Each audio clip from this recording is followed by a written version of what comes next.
Баршаңызға қайырлы күн. Бүгін біз сіздермен өте дәмді әрі әдемі қытырлақтар әзірлейтін боламыз. Ол үшін бізге 4 жұмыртқа қажет болады. 4 жұмыртқаны түгелімен және 1 жұмыртқаның сарысын салатын боламыз. Ағы кейін керек болады. Міне бөліп алып жатырмыз. Ағымен кейін біз қытырлақтарымызды жабыстыратын боламыз. 1,5 ас қасық қант саламыз. Және ұн салып, қамыр басатын боламыз.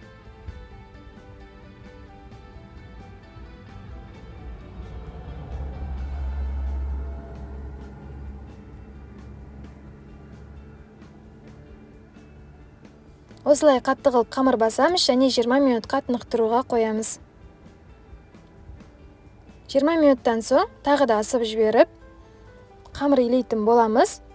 Асқа жайған сияқты жұп-жұқа етіп жаямыз. 3 бөлікке бөліп алып жатырмыз.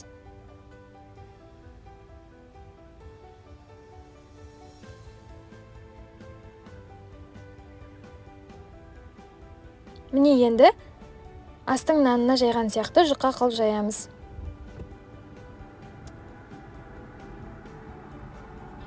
Қамырларыңыз жабыспайтындай болып шығуы керек. Міне осылай жайып аламыз. Енді кішкентай осындай дөңгелектерге бөлетін боламыз.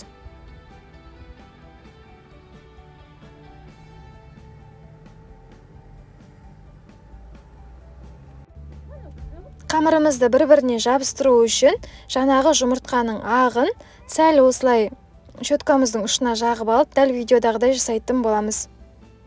Сол уақытта қамырымыз бір-біріне жабысатын болады.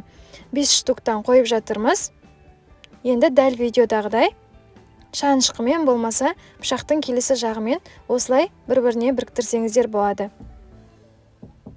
Міне ортасы ғана жабысады. Осылай енді бұны дәл бауырсақ қуырған сияқты қуыратын боламыз. Шанышқының ортасына осылай қыстырып аламыз. Және дәл видеодағыдай жасаймыз. Сол уақытта сіздің қытырлақтарыңыз ашылып, өте әдемі болып шығатын болады. Қатты қызып тұрған майда тез-тез пісіретін боламыз. Ұзақ ұстасаңыздар, майды өзіне сіңіріп алатын болады. Міне дәл осылай пісіреміз. Өте әдемі болып шығады, тез дайындалады. Міндетті түрде істеп көріңіздер.